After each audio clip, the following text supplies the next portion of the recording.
acap kali dalam lift kita tidak menjumpai angka 4. Orang mengubah angka itu menjadi 3B. Demikian juga tidak sedikit orang yang dirawat di rumah sakit tidak bersedia ditempatkan di kamar nomor 4. Hal itu adalah karena untuk sebagian orang, kematian yang sering dikaitkan dengan angka 4 merupakan hal yang menakutkan. Berita baik, kasih mengalahkan maut. Kasih Kristus mengalahkan ketakutan akan masa depan yang tidak dapat kita kendalikan. Kasih Kristus menjamin perencanaan yang indah bagi kita pasti akan digenapinya tepat pada waktunya. Bapak Ibu Saudara sekalian, selamat Paskah. Ibadah kali ini adalah ibadah yang penuh sukacita. Karena melalui ibadah ini, kita merayakan kebangkitan Tuhan kita, Yesus Kristus. Ya, kebangkitannya dari kematian memungkinkan kita untuk menyongsong hari depan tanpa rasa ragu, khawatir, ataupun takut. Yesus bangkit, Dia hidup, membuktikan kuasanya tidak terbatas dan sanggup memberikan kepada kita masa depan yang penuh pengharapan dan kemenangan. Segarkan terus rohani Anda dengan mengikuti pertemuan doa Oasis setiap hari Rabu pukul 10 pagi secara onsite di Jalan Pasir Koja 58. Dan juga pertemuan doa kontemplatif setiap hari Kamis melalui kanal YouTube Doa Fajar Pengharapan yang dapat Anda ikuti di sepanjang hari. Bagi Anda yang memerlukan tempat khusus untuk berdoa secara pribadi, telah tersedia ruang doa personal retreat bagi Anda.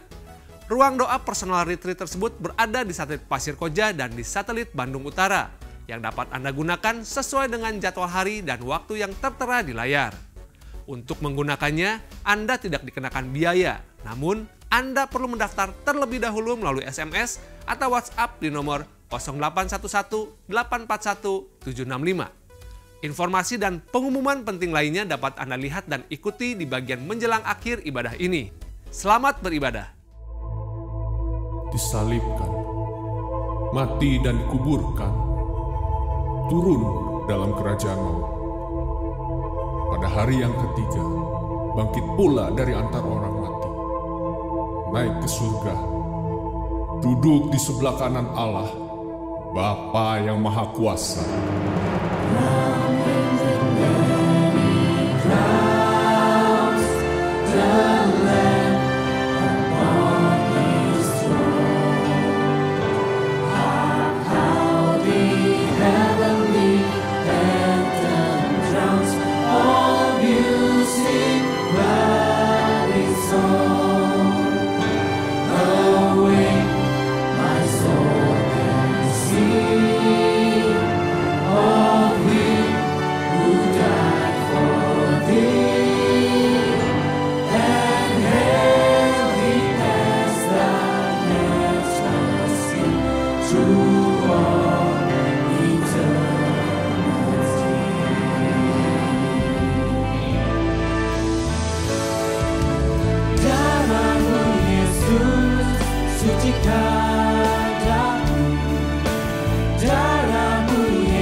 Bangkit, mari sama-sama kita rayakan kebangkitannya dengan penuh sukacita.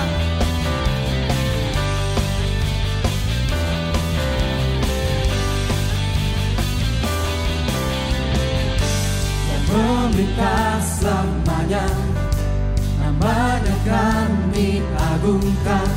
Semua bangsa berhimpun, nyanyikan sang penebus. Penebusku hiduplah, karyanya telah selamatkanku, penebusku hiduplah. Setiap hari ku mau nyanyikan Yesus jalan keselamatan, penebusku hiduplah.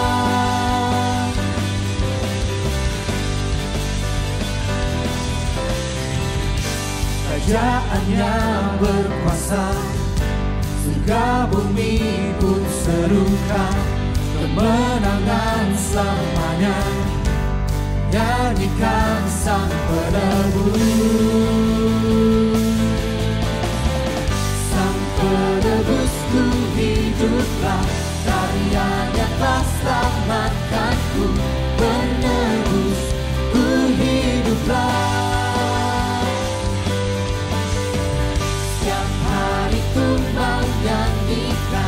Yesus jalan keselamatan, penebusku hiduplah.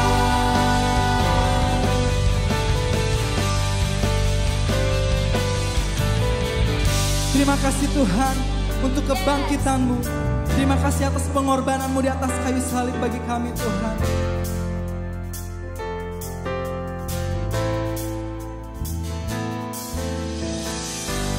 Dia hiduplah, Dia hiduplah, Dia hiduplah. Oh, oh. Dia hiduplah, Dia hiduplah, Dia hiduplah. Dia hiduplah, Dia hiduplah, Dia hiduplah. Dia hiduplah, Dia hiduplah, Dia hiduplah. Sang penebusku hiduplah, karyanya telah selamatkanku, penebusku hiduplah. Setiap hari ku mau nyanyikan Yesus jalan keselamatan, penebusku hiduplah. Sang penebusku hiduplah, karyanya telah selamatkanku, penebusku hiduplah. Setiap hari ku mau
rayakan, rayakan, Yesus rayakan,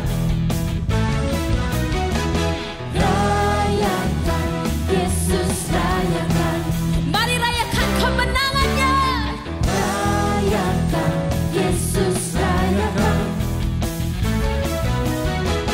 rayakan, Yesus rayakan. Dia bangkit, Dia bangkit dan hidup selamanya. Dia bangkit, Dia bangkit. Marilah rayakan kebangkitan Tuhan kita. Sebab Dia telah bangkit. Dia bangkit, Dia bangkit dan hidup selamanya. Dia bangkit, Dia bangkit. Marilah rayakan kebangkitan Tuhan kita. Haleluya! Beri sorak-sorai bagi nama Tuhan kita.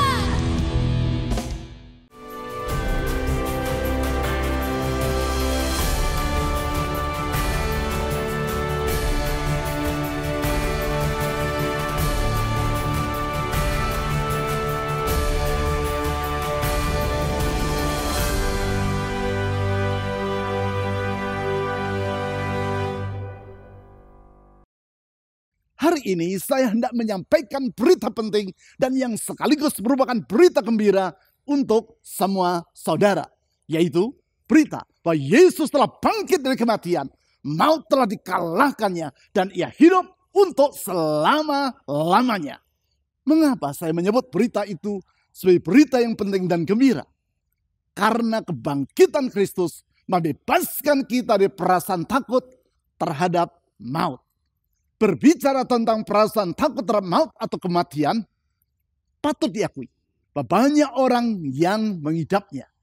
Mereka mengidapnya dengan derajat yang berbeda-beda, yaitu dari derajat yang ringan sampai pada yang berat. Dari derajat yang ringan, seperti misalnya di dalam budaya tertentu, orang menganggap angka 4 sebagai angka yang tabu. Mengapa demikian?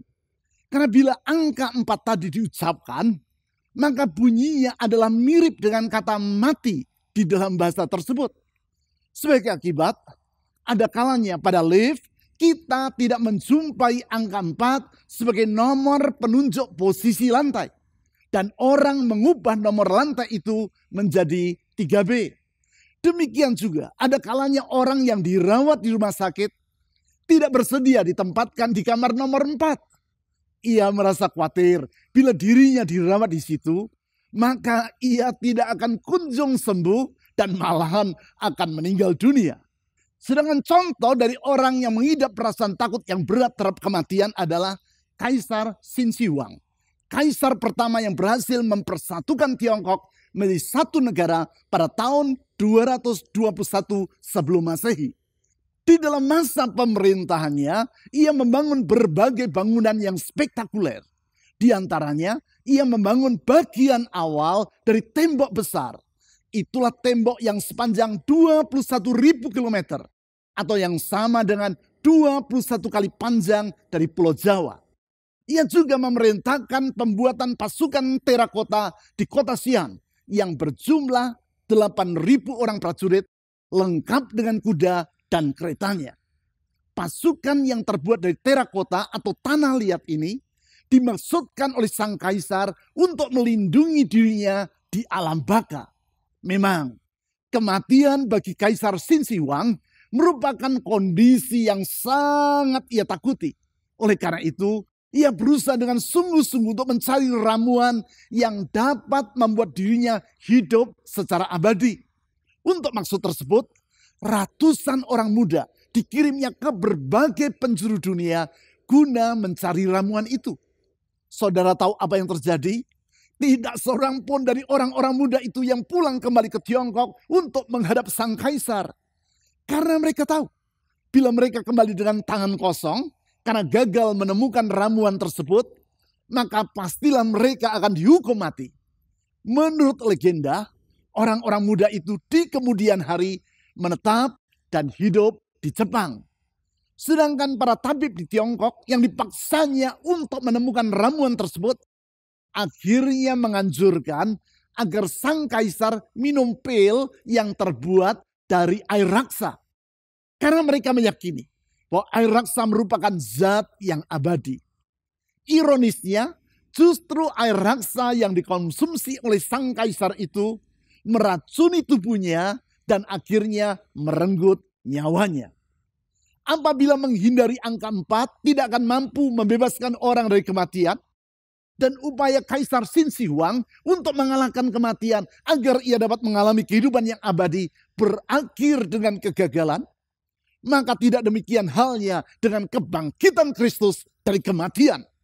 Melalui kebangkitannya, Yesus mengalahkan maut dan memungkinkan semua orang yang percaya kepadanya mengalami kehidupan yang penuh pengharapan.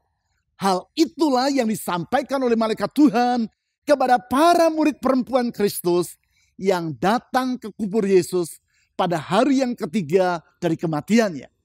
Peristiwa yang antara lain dicatat di dalam Lukas pasal 24 ayat 1-8.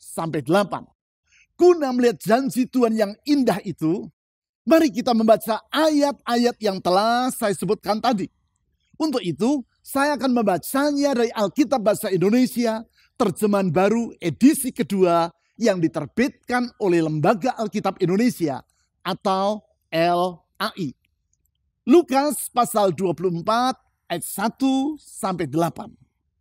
Pagi-pagi benar pada hari pertama minggu itu, atau yang di dalam kalender kita yaitu hari Minggu pagi. Mereka pergi ke kubur membawa rempah-rempah yang telah mereka sediakan.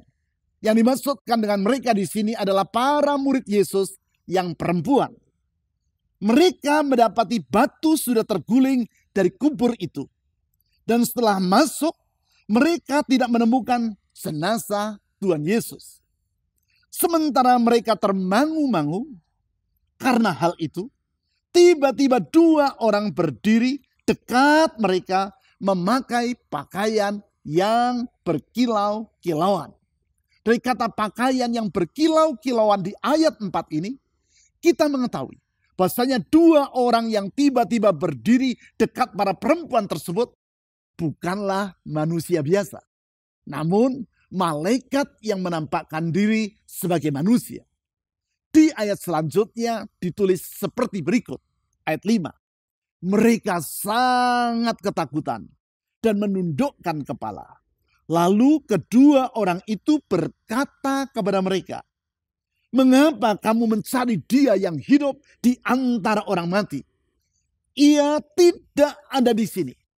Ia telah bangkit." Mari kita baca kembali kalimat-kalimat yang diucapkan oleh malaikat Tuhan kepada para murid perempuan ini. 1, 2, 3. Mengapa kamu mencari dia yang hidup di antara orang mati? Ia tidak ada di sini. Ia telah bangkit. Selanjutnya, malaikat tersebut berkata sebagai berikut. Ingatlah apa yang dikatakannya kepada kamu ketika ia masih di Galilea. Yaitu bahwa anak manusia, maksudnya Yesus, harus diserahkan ke tangan orang-orang berdosa dan disalibkan. Dan bangkit pada hari yang ketiga. Ayat 8. Teringatlah mereka akan perkataan Yesus itu.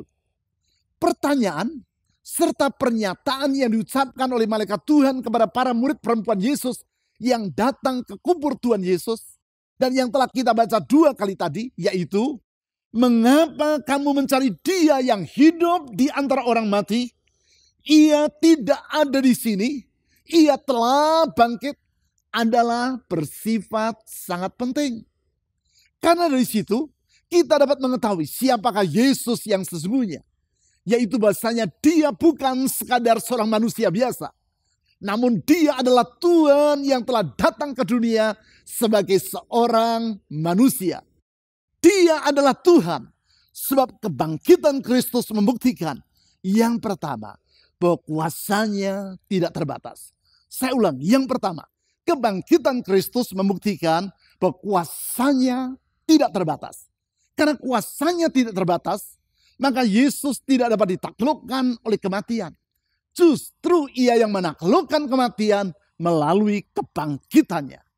Hal ini menunjukkan betapa besarnya kuasa dari Kristus. Sebab berbicara tentang kematian, kita sangat memahami bahwasanya kematian memiliki kuasa yang sangat besar. Sedemikian besar kekuatan dari kematian, sehingga apabila ia telah datang menjemput, maka tidak ada siapapun juga yang dapat menolak ataupun menghindarinya. Sesungguhnya kematian tidak pernah merasa takut kepada siapapun juga.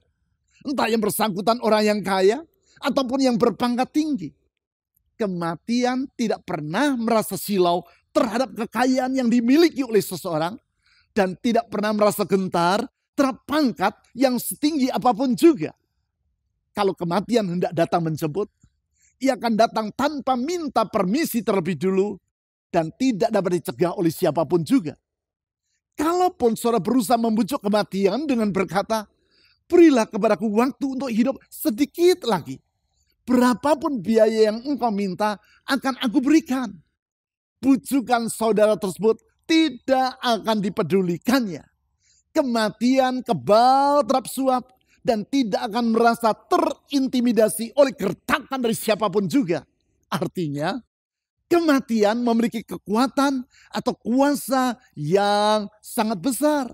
Namun demikian, kuasa Yesus lebih besar daripada itu. Dalam kuasanya yang tidak terbatas tadi, ia mengalahkan maut. Sehingga seperti yang dikatakan oleh malaikat Tuhan di ayat 6, ia tidak ada di sini. Ia telah bangkit. Kalimat ini merupakan penegasan terhadap pernyataan di ayat 5. Yaitu bahasanya Yesus hidup dan ia hidup untuk selama-lamanya. Dengan kuasanya yang tidak terbatas itu, ia telah menciptakan alam semesta dari ketiadaan. Dengan kuasanya yang tidak terbatas itu, ia mengendalikan segala yang ada. Dengan kuasanya yang tidak terbatas itu, ia memegang kehidupan kita. Apabila kita menyadari hal ini, perlukah kita merasa khawatir tentang masa depan kita? Sesungguhnya tidak ada perkara yang sukar maupun mustahil bagi dia. Yesus sanggup melakukan segala perkara. Dan tidak ada rancangannya yang akan gagal. Apabila saudara mempercayai hal itu, perlukah saudara merasa berputus asa di tengah kesukaran yang sedang saudara hadapi? Tidak. Di dalam dia, kita memperoleh pengharapan akan masa depan kita. Terlebih lagi, apabila kita memahami makna berikutnya dari kebangkitan Yesus. Yaitu yang kedua, kebangkitan Kristus membuktikan bahwa kesetiaannya dapat diandalkan. Saya ulangi, yang kedua, kebangkitan Kristus membuktikan bahwa kesetiaannya dapat diandalkan. Berulang kali saya berkata, bahwa hal inilah yang membedakan manusia pada umumnya dengan Tuhan. Kalau manusia berjanji, belum tentu sanggup memenuhi janjinya. Dan kalaupun ia sanggup, belum tentu ia akan bersikap setia terhadap janjinya itu. Tetapi tidak demikian halnya dengan Tuhan. Ia sanggup memenuhi janjinya dan tidak akan pernah mengingkari janjinya tersebut. Kesetiaan Yesus ini diutarakan oleh malaikat Tuhan kepada para murid perempuan yang berkunjung ke kubur Yesus di pagi itu. Yaitu seperti yang dicatat di ayat 6 sampai 7 tadi. Ayat-ayat yang berbunyi sebagai berikut. Lukas pasal 24 ayat 6 sampai 7. Ingatlah apa yang dikatakannya kepada kamu ketika ia masih di Galilea. Yaitu bahwa anak manusia, yaitu Yesus, harus diserahkan ke tangan orang-orang berdosa dan disalibkan dan bangkit pada hari yang ketiga.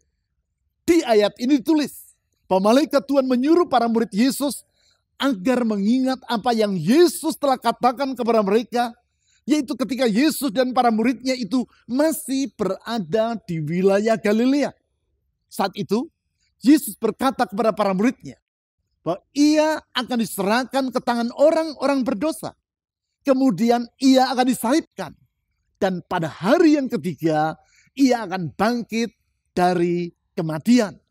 Sekarang, para murid perempuan Yesus itu melihat sendiri bahwasanya firman dan janji yang Yesus sampaikan tersebut telah menjadi kenyataan. Gua kubur tempat Yesus dibaringkan dalam keadaan kosong.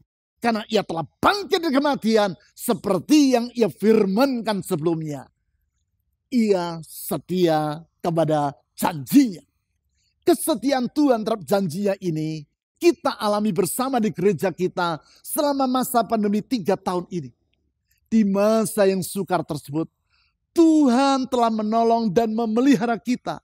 Sehingga kita dapat menyelesaikan pembangunan gedung gereja kita di Bandung Utara, yaitu di kota Lembang.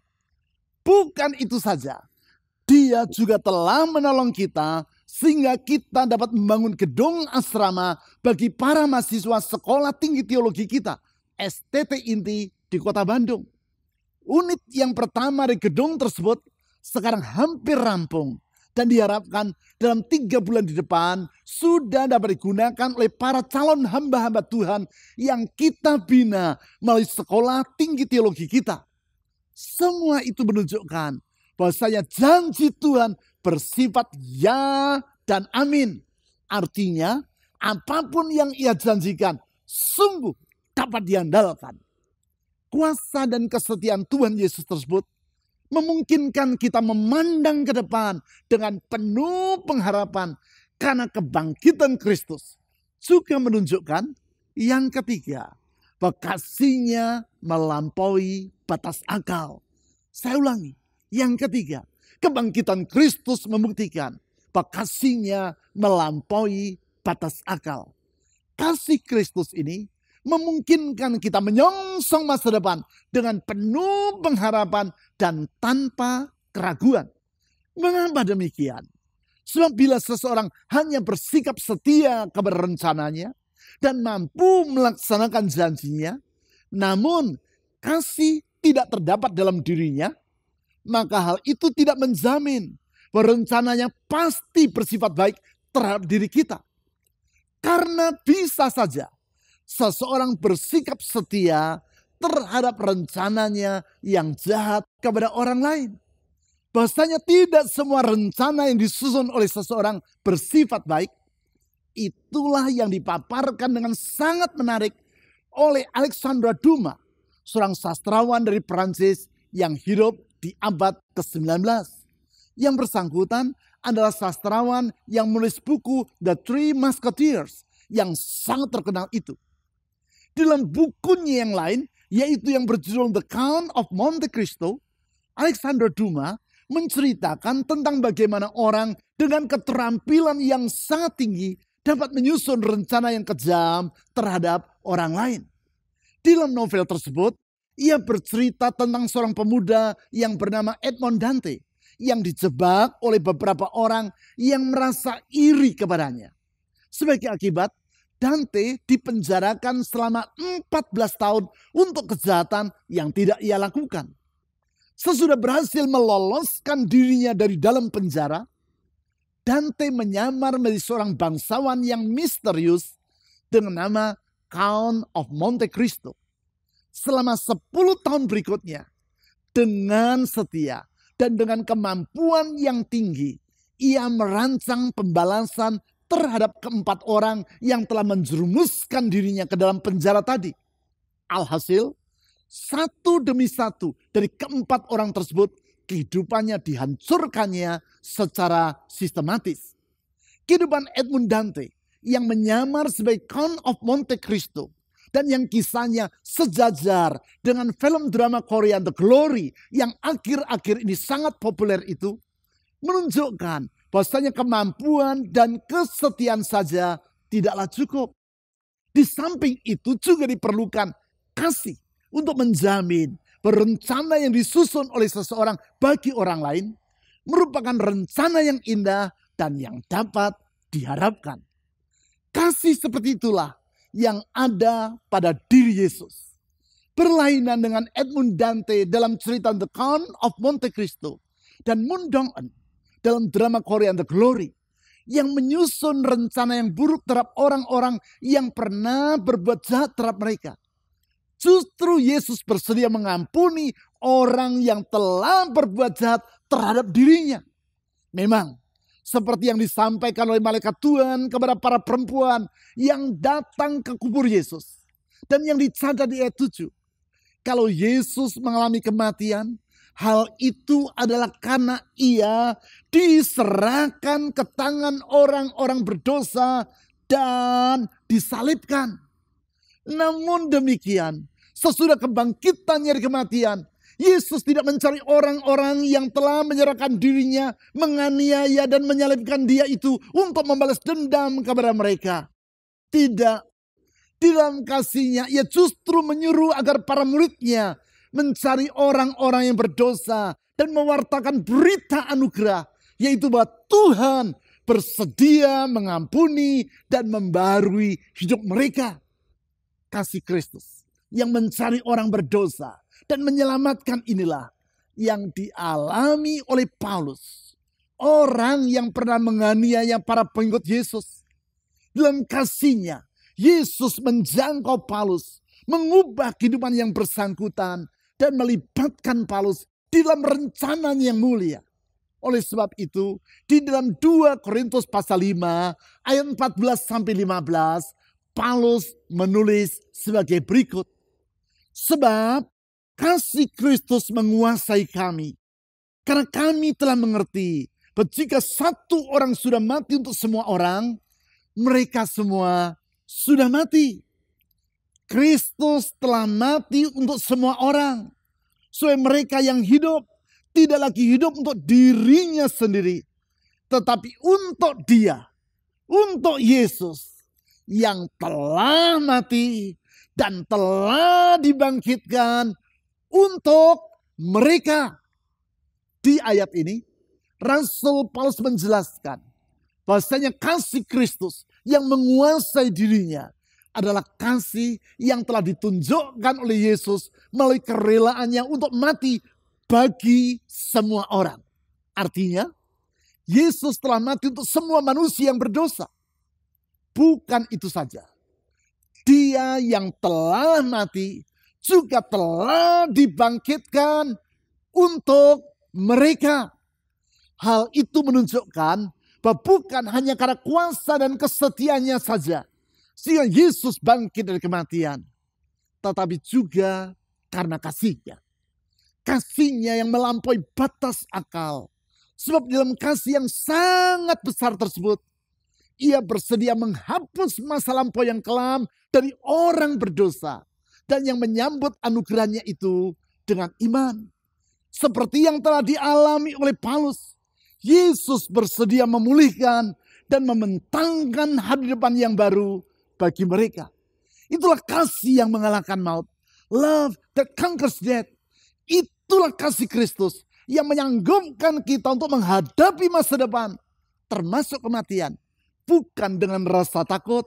Sebab kita percaya bahwa di dalam kasihnya itu ia memiliki rencana yang indah bagi hidup kita. Kita percaya kasih Kristus yang mengalahkan maut, membangkitkan dia dari kematian, dan memulihkan pengharapan dalam hati kita akan memampukan kita berjalan di dalam kemenangan. Sebab di dalam Roma pasal 8 ayat 35 dan 37, firman Tuhan berkata, siapakah yang akan memisahkan kita dari kasih Kristus? Penindasan atau kesengsaraan atau penganiayaan atau kelaparan atau ketelanjangan atau bahaya atau pedang? Ayat 37, baca bersama dengan saya. 1, 2, 3. Tetapi dalam semuanya itu, kita lebih daripada orang-orang yang menang melalui Dia yang telah mengasihi kita. Dalam kasih Kristus, kita dapat hidup berkemenangan. Dalam kasih Kristus, kita mengalami pengampunan. Dalam kasih Kristus, kita mengalami pemulihan.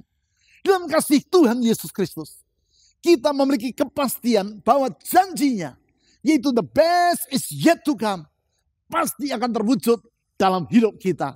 Sungguh, kasih-Nya mengangkat hidup kita. Love lifted me. Kasih mengangkat diriku. Mari kita berdoa. Tuhan Yesus, kami sungguh bersyukur. Engkau Maha Kuasa, Engkau Maha Setia, dan Engkau juga limpah dengan kasih yang melampaui batas akal. Kasih-Mu begitu sangat besar.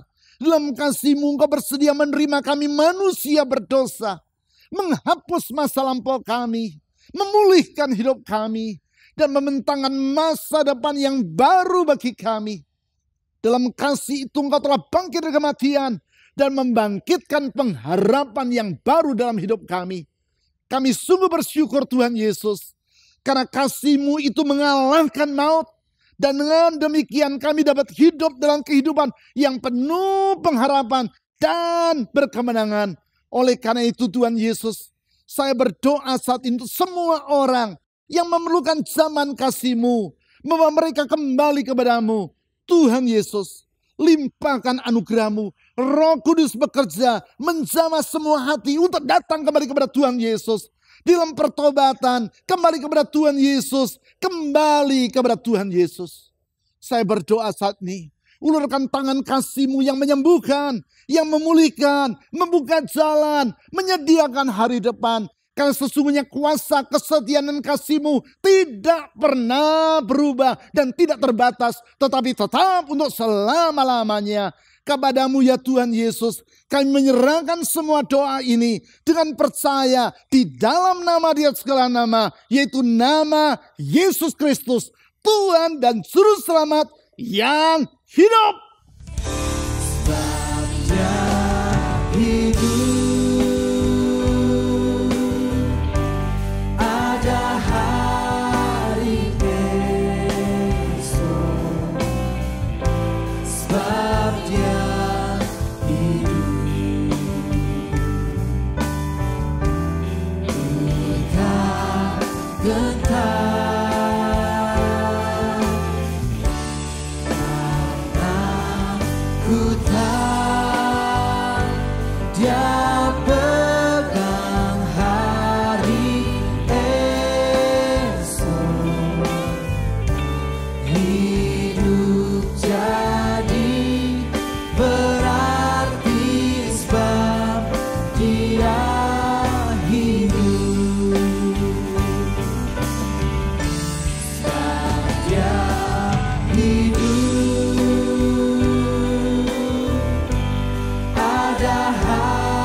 Berikut adalah beberapa informasi dan kegiatan gereja kita yang dapat Anda ikuti.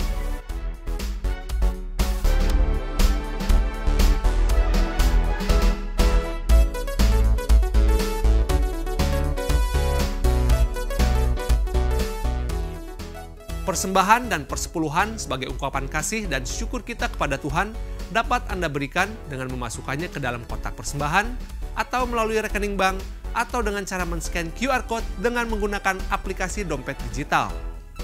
Ibadah online GKPB Fajar Pengharapan dapat Anda ikuti setiap saat mulai hari Sabtu pukul 5 sore melalui YouTube, website, dan aplikasi yang tertera di layar.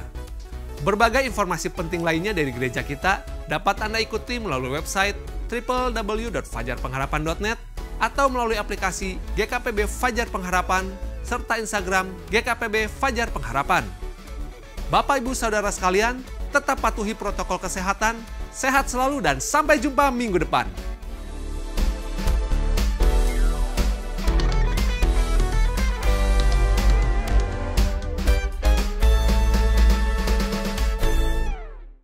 Saudara-saudari, kita akan mengakhiri ibadah dengan bersyukur kepada Tuhan.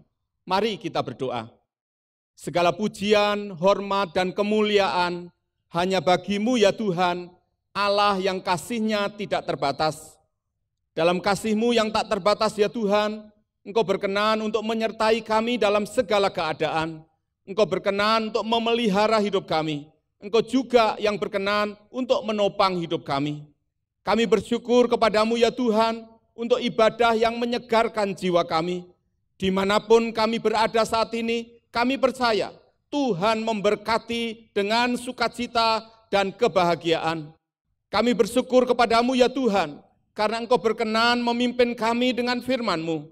Firman-Mu yang menguatkan kami, firman-Mu yang meneguhkan kami, bahwa di dalam Tuhan Yesus, masa depan yang lebih indah telah tersedia bagi setiap kami. Dengan keyakinan bahwa Tuhan berkenan untuk melimpahkan kemurahan-Nya dalam kehidupan kami membawa semua beban dan harapan kami kepadamu ya Tuhan. Kami percaya pengharapan kami di dalam Tuhan Yesus tidak akan pernah mengecewakan. Pengharapan kami di dalam Tuhan Yesus tidak akan berakhir di jalan buntu. Kami berdoa ya Tuhan, Engkau berkenan untuk memberkati setiap umat-Mu dengan berkelimpahan. Berkati setiap keluarga dengan sukacita dan kebahagiaan. Tuntun dan pimpin setiap umat-Mu ya Tuhan, sehingga di dalam segala keadaan dapat mengambil keputusan yang tepat, sehingga kami dapat hidup di dalam keberhasilan dan kemenangan. Kami bersyukur juga kepadamu ya Tuhan, karena Engkau berkenan menjaga kami dari segala mara bahaya. Ya Tuhan, Allah yang bangkit dari kematian, Engkau yang memegang masa depan kami. Karena itu kami menyerahkan hidup kami ke dalam tangan-Mu. Kami percaya di dalam Tuhan Yesus, kami terpelihara dengan sempurna, kami terlindung dengan aman, kami terjaga di dalam damai sejahtera yang sejati. Dan sekarang dengan keyakinan akan kemurahan Tuhan kami berdoa, kiranya berkat dari Bapa di surga, kasih dari Tuhan Yesus Kristus, dan pertolongan Roh Kudus dinyatakan dalam kehidupan setiap kami. Di dalam nama Tuhan Yesus, Allah yang hidup, kami berdoa. Amin. Sebab itu ku mau nyanyikan kehebatan-Mu, Yesus Tuhan, Kau layak ditinggikan. Sebab itu ku mau nyatakan kebesaran-Mu, Yesus Tuhan, Kau layak. Sebab itu ku mau nyanyikan kehebatan-Mu, Yesus Tuhan, Kau layak ditinggikan. Sebab itu ku mau nyatakan kebesaran-Mu, Yesus Tuhan, Kau layak ditinggikan.